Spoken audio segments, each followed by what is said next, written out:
오늘 말씀은 골로새서 1장 24절에서 29절입니다.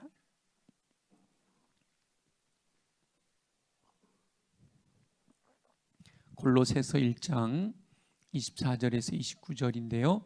함께 한 목소리로 봉독합니다. 시작. 나는 이제 너희를 위하여 받는 괴로움을 기뻐하고 그리스도의 남은 고난을 그의 몸된 교회를 위하여 내 육체에 채우노라. 내가 교회의 일꾼 된 것은 하나님이 너희를 위하여 내게 주신 직분을 따라 하나님의 말씀을 이루려 함이니라.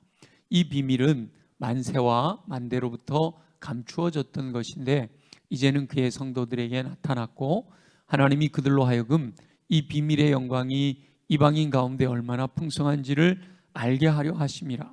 이 비밀은 너희 안에 계신 그리스도시니 곧 영광의 소망이니라.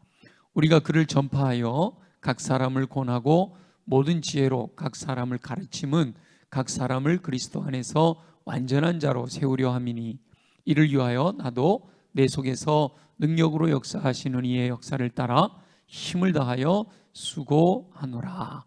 아멘. 아멘.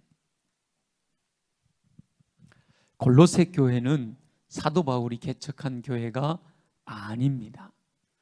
대부분 사도 바울이 편지를 쓰면 본인이 개척한 교회, 고린도 교회라든지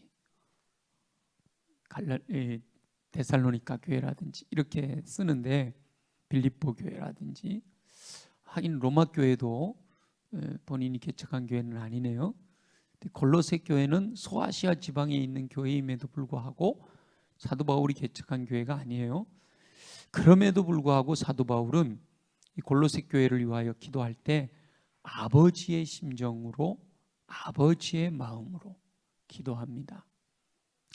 편지를 쓸 때도 이 문장 하나하나를 보면 아버지의 마음을 가지고 편지를 쓰고 있는 것을 볼 수 있습니다.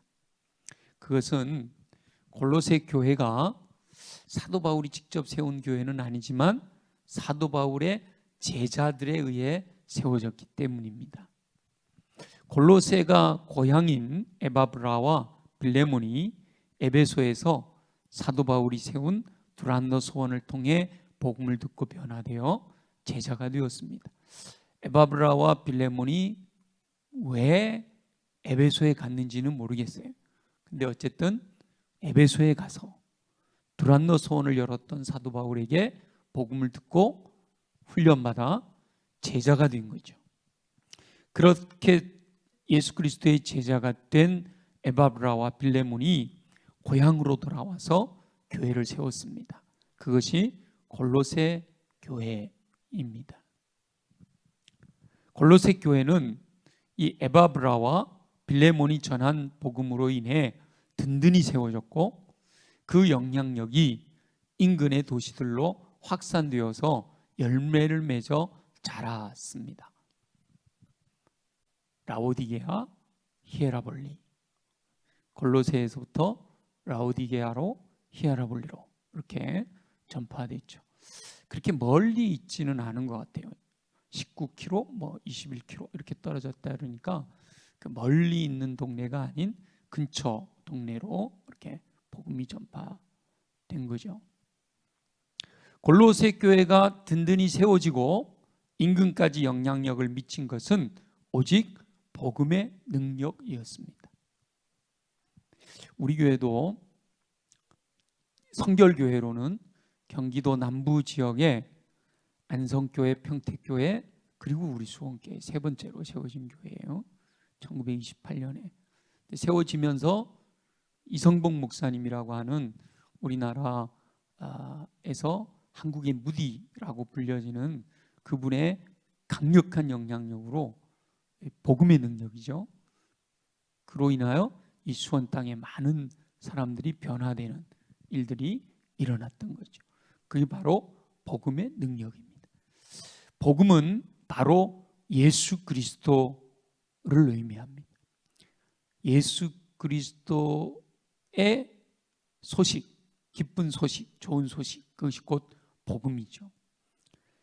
그 복음은 바로 예수 그리스도 자체라고 할 수 있는데 예수 그리스도는 보이지 아니하는 하나님의 형상입니다.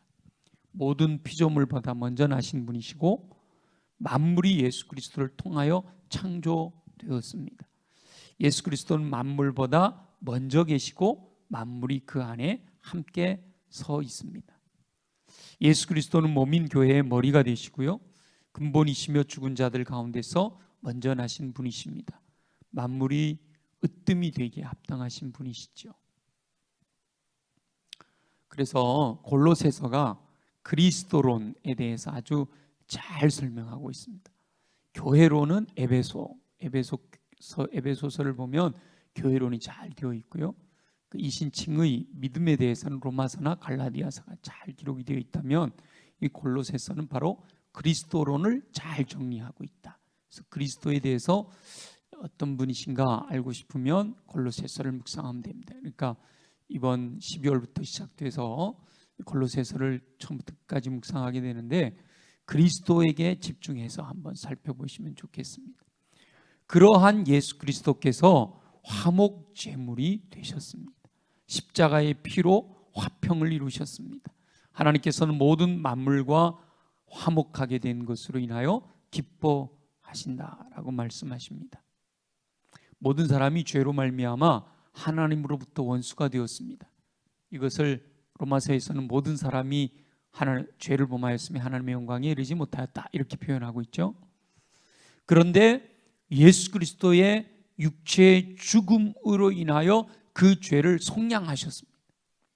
하나님께서는 예수 그리스도께서 행하신 속량의 은혜를 믿는 이들을 거룩하고 흠없고 책망할 것이 없는 자들로 세우기를 원하셨습니다. 참 이건 너무 멋진 표현이잖아요.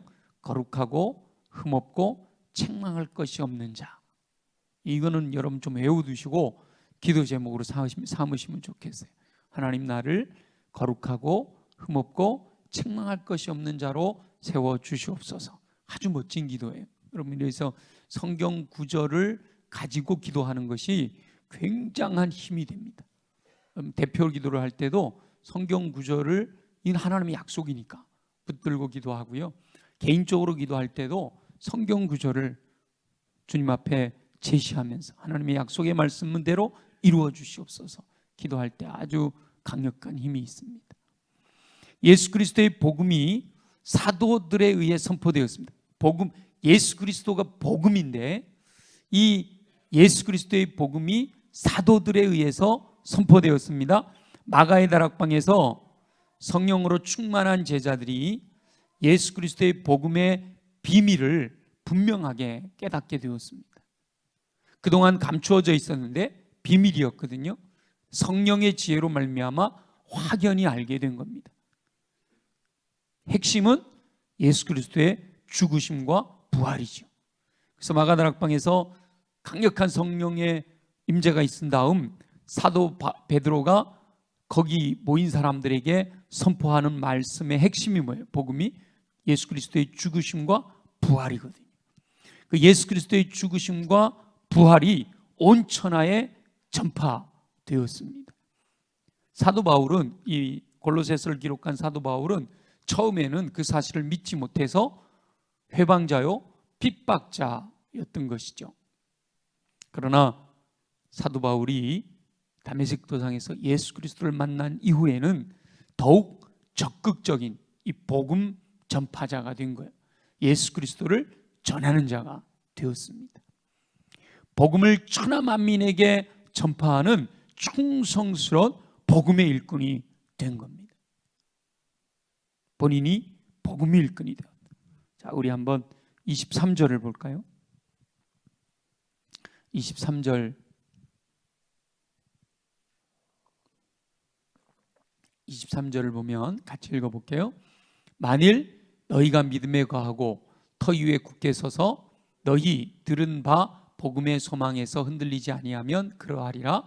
이 복음은 천하 만민에게 전파된 바요, 나 바울은 이 복음의 일꾼이 되었노라.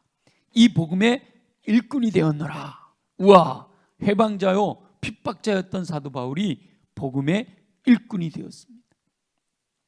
사도 바울은 에베소의 두란노 소원에서 이 복음을 전파하지요. 여러분 잘 아시죠? 다메섹에서 변화돼서 예루살렘으로 올라왔더니 아무도 인정을 안 해주니까 그냥 자기 고향 다소에 가 있었잖아요.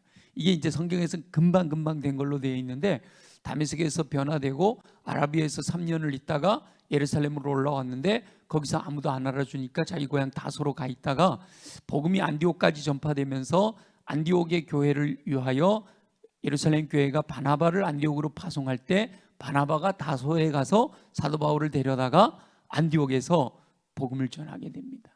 거기서 놀라운 부흥의 역사가 일어나고 안디옥 교회에서 비로소 크리스찬이라는 소리를 듣게 되고요. 기도하는 가운데 성령께서 바나바와 바울을 따로 세워라 그래가지고 바나바와 사울을 전도로 선교사로 파송을 하는데 1차 전도여행, 2차 전도여행, 3차 전도여행을 하게 되는 거죠. 3차 전도여행 때 에베소에서 회당에서 가르쳤더니 반대를 하니까 쫓겨나서 두란노 서원을 열고, 실제로 지금 에베소에 가보면 여기가 두란노 서원 자리였을 거다라고 하는 이 도서관 이 건물 이 유적이 남아 있어요.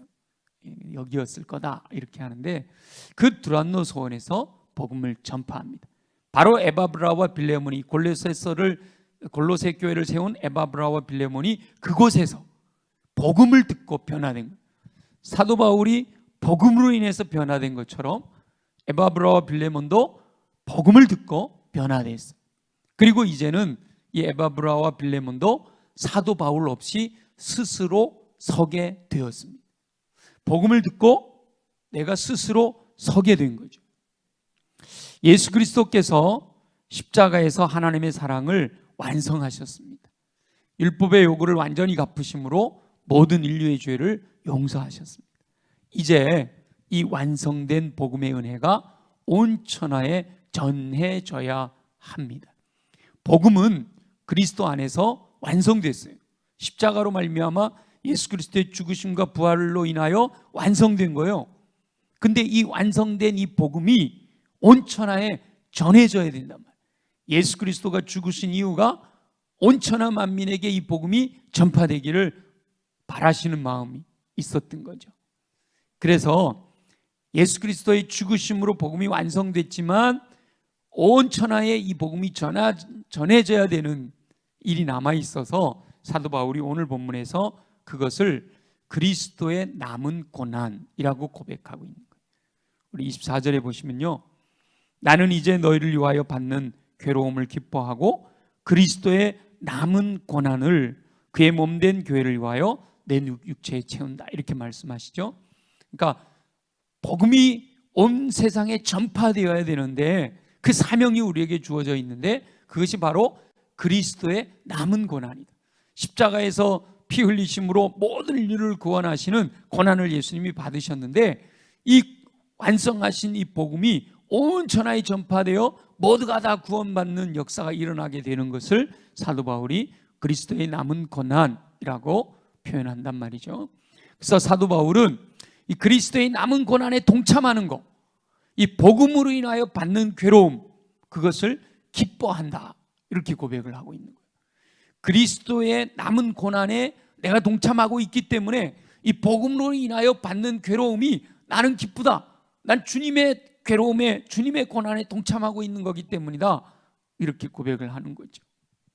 그리고 영혼을 낳고 그들을 양육하여 온전히 세우는 부모의 심정으로 이 그리스도의 남은 고난을 채우려고 하는 거예요. 복음으로 인하여 받는 괴로움을 기뻐하게 되는 거죠. 여러분, 우리 부모님들 부모 역할이 괴롭죠? 가장 최근에 부모된 우리 이원희 전사님 힘들죠? 이 거짓말하고 있어. 잠도 못 자지. 얼마나 힘들어요, 애기 키우는 거.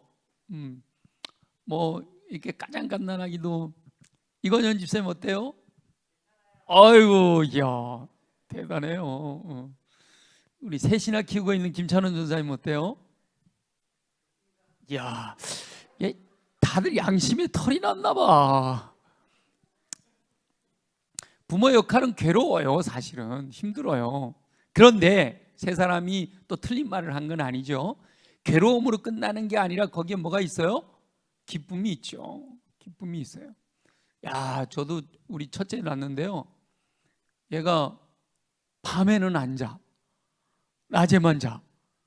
그러니까 몇 번은 저도 밤에 같이 이제 안 자니까 이렇게 돌봤는데, 그러고 나니 밤에 잠을 못 자니까요, 낮에 나가서 일을 못 하겠는 거예요. 제가 십자군전도대 할 때인데 나가서 뭘 정신이 없는 거예요. 그래서 정말 안타깝지만 따로 잤어요. 어쩔 수가 없더라고. 밤에 잠을 못 자니까. 부모의 역할은 괴로워요. 그리고도 여러분 지금 중고등부 아이들 이렇게 힘들게 어렵게 키워놨더니 지금 내가 물어봤던 세 사람은 잘 몰라. 청소년을 키워봐야 하는 거예요. 이광구 집사님, 부모 역할이 어때요? 아유, 말을 잘 듣나 봐 애들이. 청소년을 키워보면 힘들어요. 그렇게 진자리 마른 자리 다 키워놨더니 지가 혼자 큰 줄 알지, 그죠? 자, 시집장가 보내야 될 때가 된 엄마 아빠는 어때요? 더 괴로워. 보내놓고 뭘 그러셔. 네.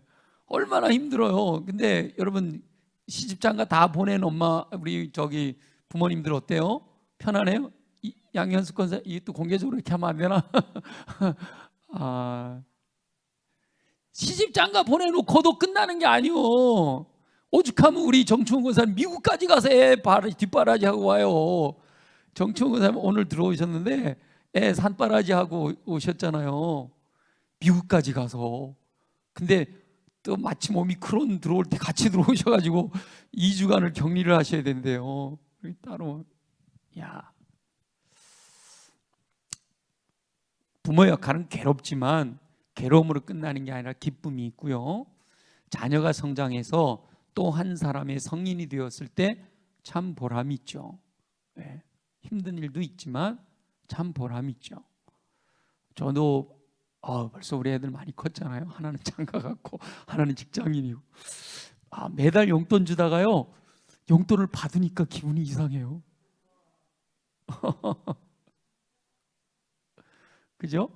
그만큼 이렇게 성장한 거죠. 보람이 있는 거예요. 사도 바울에게 복음을 들은 에바브라와 빌레몬은 이제 스스로 서서 복음을 전파하는 복음의 일꾼이 되었습니다.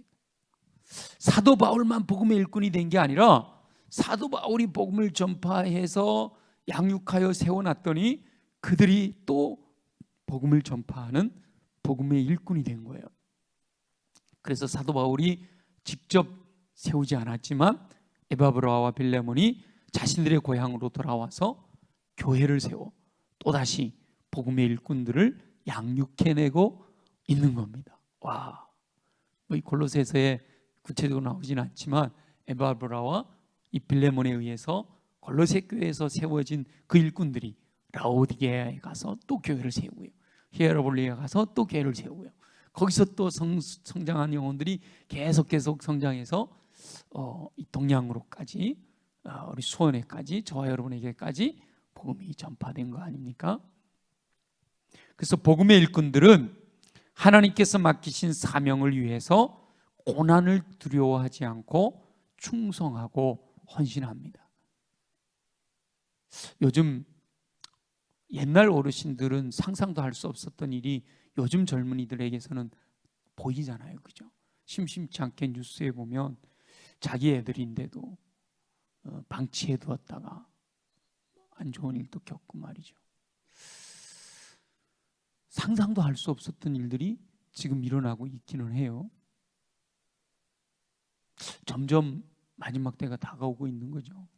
이제 복음의 일꾼들은 하나님께서 맡기신 사명감을 가지고 힘들고 어려워도 오히려 그것을 사도 바울처럼 기뻐하면서 충성하고 헌신합니다. 그래서 사도 바울이 사랑하는 아들 디모데에게 편지한 디모데서에 보면 복음과 함께 뭘 받으라고 그래요? 복음과 함께 고난을 받으라고 그래요. 우리는 예수 믿으면 다 평안하고 형통하고 축복받고 막 그러지만 사실은요, 복음과 함께 고난을 받으라 이렇게 권면합니다. 그만큼 복음 전하는 일과 이 복음을 전하여 주의 일을 감당하는 일이 이 어렵다는 거죠. 힘들다는 거예요. 고난이라는 거예요. 그래서 성숙된 신앙의 사람들은요, 예수 믿고 이 세상을 살아가는 삶이 고난이다라는 걸 다 압니다. 그래서 사도 바울도 그리스도의 남은 고난을 그의 몸된 교회를 위하여 자신의 육체에 채운다 이렇게 고백을 하는 거죠. 그러니까 예수님이 맡기신 사명을 위해서 괴로워도 힘들어도 교회를 세우기 위해서 내가 충성한다 이렇게 말씀하고 있는 거죠. 복음을 전하고 양육하여 일꾼을 세우는 일을 위해 받는 그 육체의 고난을 당연한 것으로 받아들이고 오히려 기뻐한다라는 겁니다. 복음의 일꾼들은 자신을 위해 살지 않습니다. 하나님께서 맡기신 직분을 따라 오직 하나님의 뜻이 이루어지기를, 하나님의 뜻을 이루어 드리기를 소망하며 사는 거죠. 아멘이죠? 네. 나는 복음의 일꾼 아닌데 오직 하나님의 말씀이 성취되게 하는 일을 위해 충성합니다. 그래서 오늘 본문에 보면 하나님의 나라 복음이 전파되는 과정이 이렇게 5단계로 설명이 되어 있는데요, 우리 28절을 한번 보겠습니다. 28절 다 같이 함께 읽습니다. 시작. 우리가 그를 전파하여 각 사람을 권하고 모든 지혜로 각 사람을 가르침은 각 사람을 그리스도 안에서 완전한 자로 세우려 함이니, 이렇게 되어 있어요. 여기서 제가 이 말씀을 보면서 각 사람 1대1이다. 1대1, 그죠? 각 사람들이라고 안 했잖아요. 각 사람을이라고 단수잖아요. 1대1로 해야 되는구나 이런 생각을 했는데요, 우리 교회가 1대1을 하고 있잖아요. 이제 내년에도 강조를 할 건데, 먼저는요, 하나님 나라 복음이 전파되어지는 과정, 첫째는 복음이 전파되어야 됩니다. 전파. 우리가 그를 전파하여 그랬잖아요. 예수 그리스도 복음을 전파하는 것이 먼저, 이게 없으면 그 다음 과정이 갈 수가 없는 거죠. 듣지 않으면 믿을 수가 없기 때문에 들을 수 있도록 복음을 전파하는 것이 우선이에요. 전파하는 자가 있어야 듣고 믿음을 가질 수가 있기 때문이죠. 그래서 내년도에는 이번 주일 광고가 나갑니다마는 전도 TF팀을 구성을 하려고 해요. 그래서 여러분 전도에 관심 있는 분들은 신청하셔서 내년 1년 동안 우리 교회는 어떻게 전도해야 될까? 특별히 이 새로 입주하는 6월이나 7월쯤이면 입주하게 되는 저 새로운 아파트에 전입해 오는 분들을 어떻게 전도해서 구원받게 할까? 여기에 이제 우리가 좀 집중을 할 텐데요, 복음이 전파돼야 된다. 전하는 자가 있어야 듣는 자가 있게 되니까요. 그럼 두 번째는, 자 28절에 뭐라고 그랬어요? 우리가 그를 전파하여, 그 다음에 뭐래요? 각 사람을 권하고 그랬잖아요. 권하고. 제가 이렇게 운율을 맞추는 걸 좋아하잖아요. 기억나세요? 예배 말씀 기도 교제 전도, 이렇게 예배 말씀 기도 교제 전도 이렇게 하듯이 경청, 각성, 수용, 순종, 인내 이렇게 만들듯이, 자 이거 좋아하잖아요, 그죠? 자 그러면 첫 번째 전파해야 되고, 두 번째는 뭘까요? 네? 아니 뭐라고 그랬어요? 우리가 그를 전파하여 각 사람을 권하고 그랬잖아요. 권하고는 뭐라고 하면 좋을까요? 권면을 해야죠. 뭐 임직식 때 목사님들이 나서서 권면하는 것만 권면이 아니고요, 각 사람을 권하고, 복음을 전했잖아요. 복음을 전하자마자 아멘 받는 사람이 드물죠. 그건 기적이에요. 저도 복음 전하다가 처음 만난 분인데 복음을 전도 폭발을 내용을 가지고 복음을 전했는데 와 받아들이는 거예요. 유리 할머니였는데 강릉시 초당에서 제가 이제 십자군전도대 할 때 초당동 동네를 이잡듯이 집집마다 다 뒤졌거든요. 근데 이제 할머니 한 분을 만나가지고 복음을 전했는데 이분이 처음 만나갖고 복음을 전했는데 영접을 하는 거예요. 유리 할머니 이름은 죄송합니다 김종년이에요. 야, 어떻게 딸 이름을 종년이라고 지었나 몰라. 근데 그래서 이름을 부를 수가 없어가지고 제가 유리 할머니 그랬었는데 지금쯤 돌아가셨을는지도 모르겠다. 그때가 벌써 25년 전이니까요. 근데 복음을 전했는데 받아들이는 거예요. 그리고 제가 화요일 날 복음을 전해서 받아들였는데 수요일 저녁부터 예배 나오시는 거예요. 그리고 뭐라 그러면 새벽에도 나오시겠다 그러는 거예요. 야, 그런 분들도 있어요. 그러나 대부분은 복음을 전해도 안 받아들여요. 그죠? 대부분은 안 받아들여요. 그러면 포기하지 말고 뭐 하라고요? 권면해라는 거예요. 권하라는 거예요. 둘째는 복음을 전파하는 것은 끝나는 게 아니라 권면해야 된다. 사도 바울이 예수 그리스도를 전파하여 각 사람을 권하였다 그랬죠. 받아들일 때까지 그들을 살피며 권하는 사역이 필요한 거예요. 그래서 구역장들은 복음 전하고 그 사람 예수 믿게 하려고 뭐 해요? 가서 설거지도 해주고 애도 봐주고 막. 옛날 구역장들은 그랬어요. 우리 교회 지금 80, 90 되신 권사님들 이야기 들어보면 그분들 전설적인 이야기 다 기억나시죠? 여기 그런 혜택 받고 예수 믿기 시작해가지고 지금 권사님 되신 분들도 꽤 있죠? 그죠? 우리 옆집 권사님이 주일날마다 우리 집 앞에 와갖고 나 가자 그래가지고 그런 이야기 많이 들어요. 새댁일 때 뭐 얼마나 이렇게 옆에서 챙겨주셔가지고 내가 예수 믿게 됐다 이런 얘기 수두룩 하잖아요. 권하는 거. 그래서 복음을 전파한 것으로 끝내는 게 아니라 그 사람에 대해서 알아가지고 그 사람이 예수 믿을 수 있도록 계속해서 권해주는 거죠. 자료도 보내주고 그를 위해서 중보기도도 하고 이 권면하는 거는 다양한 모습으로 할 수가 있게 되는 거예요. 그 다음에 세 번째는 뭐라고 되어 있죠? 모든 지혜로 각 사람을 가르치라고 그랬어요. 가르침. 제가 이걸 좋아한다 그랬잖아요. 두 글자씩. 그러니까 전파, 권면, 가르침은 뭐라고 하면 좋을까요? 교육 그러면 지식을 전달하는 것처럼 느껴져요. 그죠? 우리가 교육, 가르침이라고 할 때 교육이라고 표현을 하면 지식을 전달, 학교 교육 이렇게 이제 딱 받아들이는데 뭐 30년, 40년 전만 해도 학교 교육은 인격 교육도 같이 있었지만 지금은 참 안타깝죠. 죄송해요. 여기 선생님들 계시면.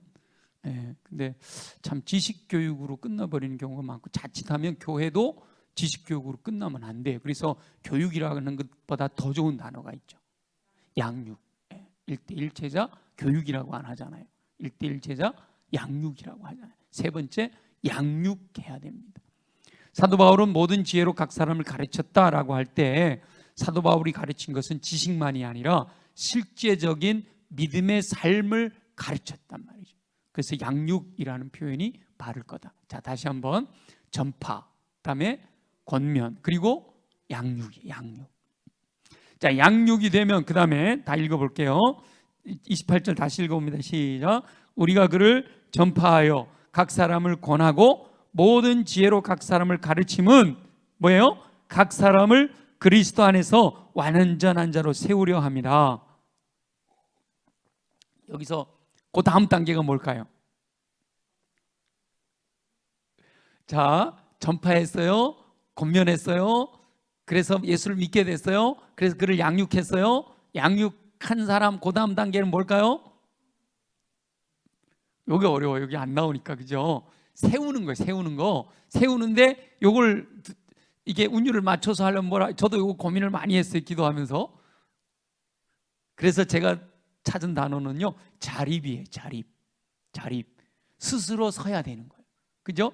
양육해갖고 제가 개척교회 때부터 참 아이러니한데 개척교회 때부터 지금까지 제가 참 안타까운 것 중에 하나는요. 개척교회 때는 제가 32살부터 이렇게 담임 목회를 했으니까 사실은 우리 교회 집사님들이 웬만큼 집사님들은 저보다 다 나이들이 많았거든요. 32살에 담임 목사가 됐으니까 웬만한 집사님들은 다 저보다 나이 많고 저보다 어린 사람들은 주로 청년들이었으니까.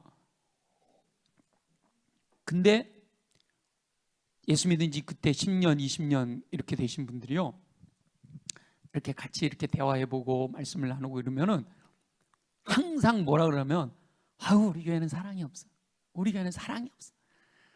전에 제가 이제 지금 누구 머릿속에 떠오르는 분이 있어요. 누구라고 얘기는 안 하지만, 근데 그분이 내가 전에 살던 동네에서는 말이야, 내가 얼마나 많이 사랑을 받았는지 몰라. 근데 우리 교회는 사랑이 없어. 사랑. 근데 그분이 예수 믿은 지 20년 된 분이에요. 그럼 20년 전에 자기 선배들이 나를 사랑해 줬으면 지금 20년 후에 지금은 내가 뭘 해야 되는 거예요? 다른 사람을 사랑해야지. 아직도 사랑해달라고 그게 뭐 하고 있는 거예요? 자립이 안 된 거예요. 자립이 안 된 거예요.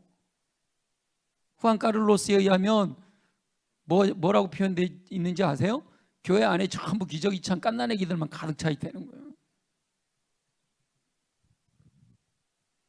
양육해가지고 스스로 서게 해줘요. 스스로 서도록. 그죠? 자립이 되게 해줘요. 여기 저 뭘 말을 그랬어요? 그리스도 안에서 완전한 자로 세우려 함이라. 자립을 시켜줘야 돼요.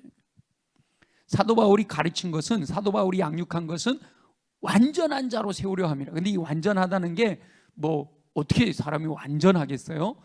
예수 그리스도를 닮은 성숙한 삶을 산다라는 걸 의미하는 거예요. 그래서 복음을 전해 듣고 다 금방 이해가 안 됐지만 계속 권면을 받아서 예수 그리스도를 믿고, 그래서 갓난아이가 됐는데 양육을 받아서 자립이 되어지면 그리스도를 닮은 성숙한 삶으로 서야 된다는 거예요. 그리스도를 닮은 성숙한 삶으로 서 있어요. 근데 이 한국 교회가 이게 안 된 거예요. 이게 복음을 전하는 것까지는 됐어. 근데 양육이 안 된 거예요. 양육을 한다고 하긴 했는데 스스로 서도록 자립하도록 이게 안 된 거예요. 그게 안타까운 거죠. 그래서 우리 교회는 그렇게 해보자 하고 이제 노력하는데, 제가 우리 교회 오면서 우리 장로님들이 11년 전에 제가 속초에서 목회하고 있을 때 우리 장로님들이 저에게 수원교회로 와주셔요라고 얘기를 했을 때 저는 그랬어요. 저는 우리 교회 만약에 제가 가게 되면 저는 이렇게 신방하고 이런 것도 당연히 기본적으로 해야겠지만, 저는 가장 중요하게 여기는 거를 제자훈련, 양육하는 것에다가 가장 중점을 두고 할 겁니다. 그랬더니 우리 장로님들 혹시 지금은 다 은퇴하신 분들이지만 기억하실는지 모르겠지만, 우리 교회가 바라는 게 바로 그겁니다 이러셨거든요. 그래서 제가 오자마자 그냥 장로님들을 먼저 제자훈련 시키고 쭉 제자훈련을 해온 거잖아요.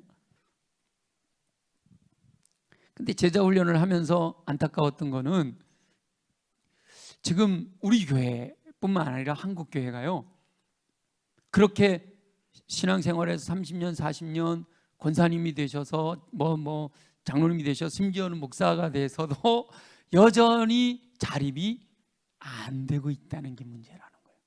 자립이 스스로 완전한 자로 세워지지 못한다. 이게 안타까운 거예요. 그래서 우리는 그게 목표가 돼야 돼요. 스스로 완전한 자로 세워지는 거. 내가 아직 스스로 완전한 자로 세워져 있지 않으면 내가 나를 쳐서 복종시켜. 이제 누가 나를 양육해 주겠어? 아니면 지금이라도 양육해 달라고 쫓아다녀야 되는 거예요. 나보다 더 믿음이 성숙한 사람들, 아니면 우리 교구 목사님들 붙들고 나를 양육해 주세요. 나를 스스로 완전한 자로 세워질 수 있도록 훈련시켜 주세요. 해야 되는 거예요. 그게 그래 이제 교회에서 하자 그러면 또 적극적으로 참여하셔서 그리스도 안에서 성숙한 자로 서야 되는 거예요. 그 다음이 중요한 거예요. 그렇게 자립이 됐어요. 그 다음에 여기 안 나와요. 그렇게 자립이 됐어요. 제가 항상 5단계를 좋아하니까 그 다음 단계, 여기서는 이제 완전한 자로 세우려 함이니 라고 하고 끝났지만 그 다음 단계가 뭘까요? 뭘 해야 그 다음에 또 다시 전파로 가거든요. 예수님이 마지막에 하신 거예요. 뭐죠? 위임. 예수님께서 마지막 제자들에게 맡기셨잖아요.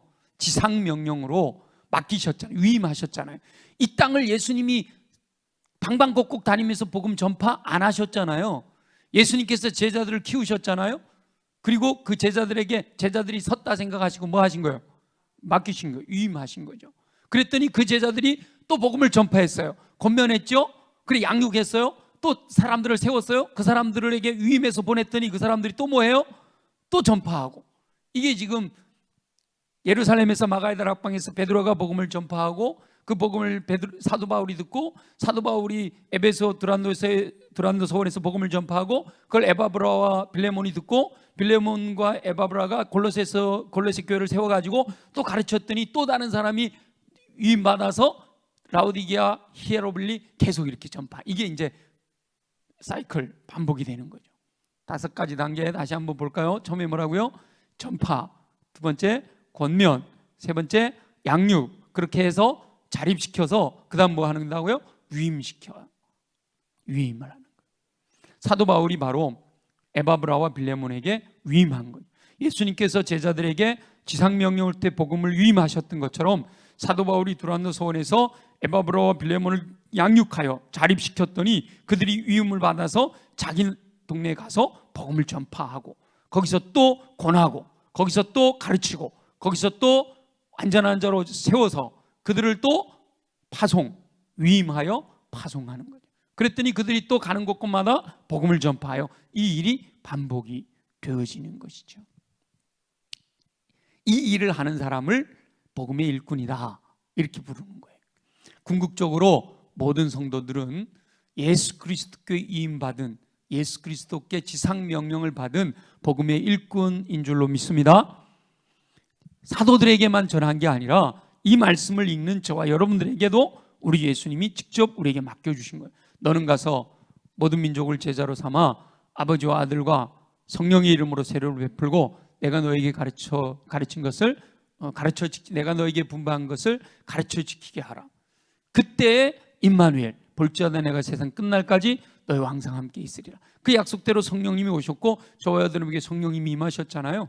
우리 예수님은 약속을 지켜주셨는데 우리는 너는 가서 모든 민족을 제자로 삼아 이게 너는 가서 전파하고 권면하여 양육하여 제자로 삼아 자립시켜 또다시 예수님이 나를 위임해 주신 것처럼 나에게 위임해 주신 것처럼 나도 위임하여 보내야 되는 거죠.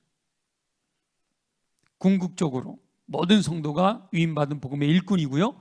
그들이 또 다른 사람들을 자립시켜 또다시 위임해야 되고 그렇게 끊임없이 반복되는 사역을 통해 복음이 계승되어지는 거죠.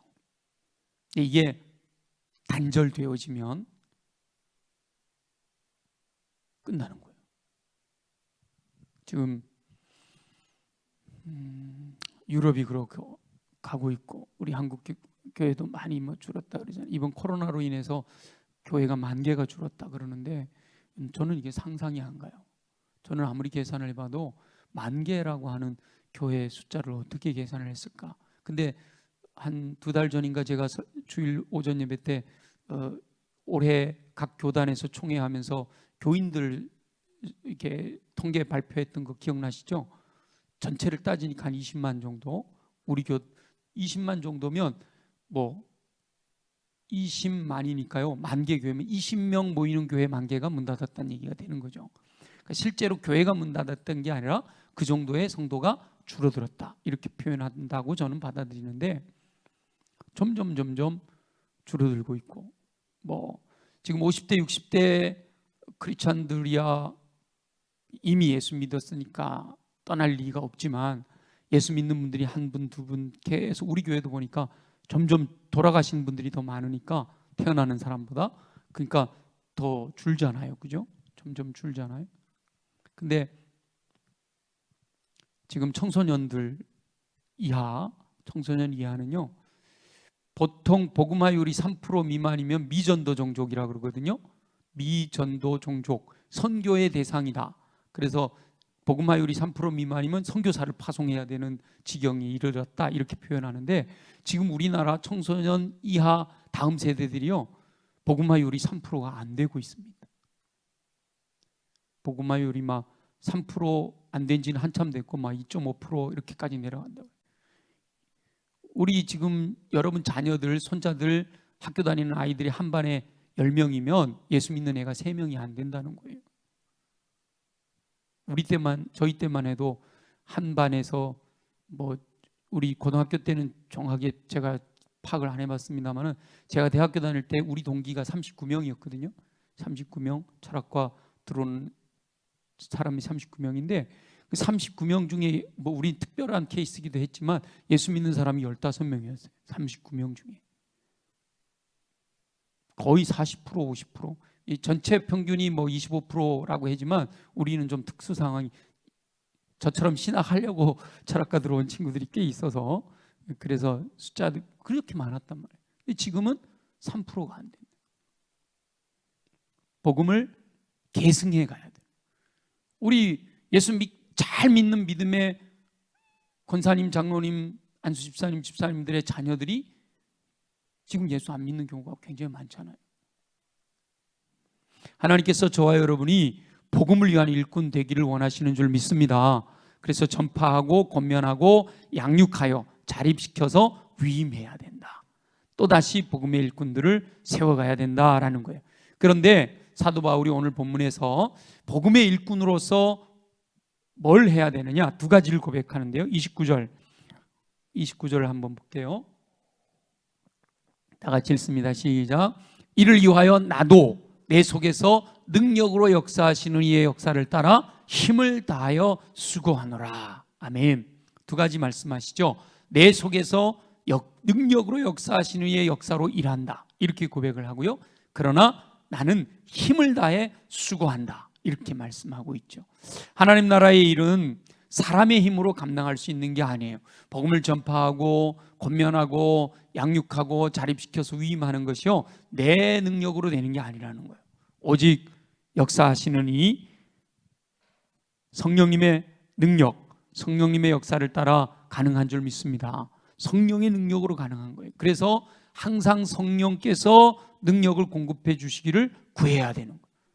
그렇다고 하나님이 다 해주시겠지, 기도만 하면 돼, 이게 아니라 그렇게 기도하고 성령의 감동을 따라 내가 뭘 해야 된다고요?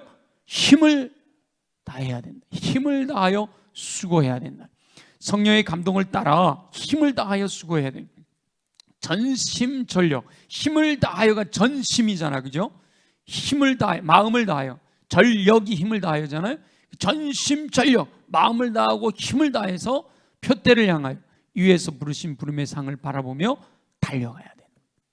전파하는 일도 전심전력, 권하는 일도 전심전력, 가르치며 양육하는 일도 전심전력. 내가 내 스스로도 세워지고 다른 사람을 정말 스스로 세워지게 하는 일을 위해서 얼마나 헌신해. 여러분의 자녀들을 30살 돼서 시집장가 보낼 때까지 얼마나 에너지를 쏟으면서 양육을 합니까? 교회에서도요, 그 정도의 새 가족들을 그 정도로 양육을 해줘야 자립이 되는 거예요. 양육을 해야 돼요. 전심전력. 제가 그래서 요즘 우리 교회 1:1 이렇게 하시는 모습 보면요, 얼마나 이쁜지 몰라요. 안 보는 것 같아도 제가 보이는 분들은 다 보거든요. 평일날 저녁에도 피곤할 텐데도 교회 와서, 그리고 또 이렇게 섬기는 모습들을 보면요, 얼마나 이쁘게 섬기는지 몰라요. 그래도 여러분 자녀 키우는 것만큼 에너지 쏟지는 않잖아요, 1:1 하면서, 그죠? 근데 여러분 자녀 키우는 것만큼만 교회에서 1:1을 하면요, 야, 교회는 진짜 어마어마할 거예요. 10분의 1만 해도 될 것 같아. 에너지를 쏟고 관심을 갖고 사랑을 나눠주고 기도하고 전심전력해야 돼. 전파하고 권면하고 양육하고 자립시켜서 위임하는 것까지, 이 일을 할 때 위임만 해놓으면요, 그러면 알아서 하잖아요. 그러니까 물론 그러고도 또 시집장가 보내놓고도 또 돌봐줘야 하지만, 자, 얼마 남지 않은 2021년에도 끝까지 힘을 다해 수고하는 저와 여러분 되시기를 소망합니다. 그리고 다가오는 2022년에는 더욱 힘을 다해 수고하고자 결단할 수 있게 되기를 소망합니다. 그래서 새해에는 전도하는 일에 더욱 힘쓸 거예요. TF팀을 구성하고 계획이 주어지고 계획이 구체적으로 나오면 그것을 광고하고 온 성도가 함께 이렇게 하는 일에, 전파하는 일에, 그리고 그렇게 등록이 되면 뭐해? 그분들을 또 계속 사랑으로 권면해 줘야 되는 거죠. 그리고 양육해, 각 사람을 그들의 필요에 따라 양육하는 데 더 집중할 거고요. 그렇게 해서 이제는 성도들이 스스로 세워지기를 소망하고, 그 세워진 영혼들에게 또다시 사명을 위임하여 끊임없이 계승되어져 가는, 그게 바로 교회 안에서 놀라운 부흥의 역사들이 일어나는 거거든요. 자, 저와 여러분 모두 자신의 삶을 돌아보며 어느 영역에 더욱 힘을 쏟아야 할 것인지 결단하시기를 소망합니다. 하나님께서 맡기시는 사명을 위해 헌신하기로 결단하는 저와 여러분 되시기를 소망하고, 하나님께서 저와 여러분의 수고를 통해 풍성한 열매를 허락하시기를 예수님의 이름으로 축원합니다.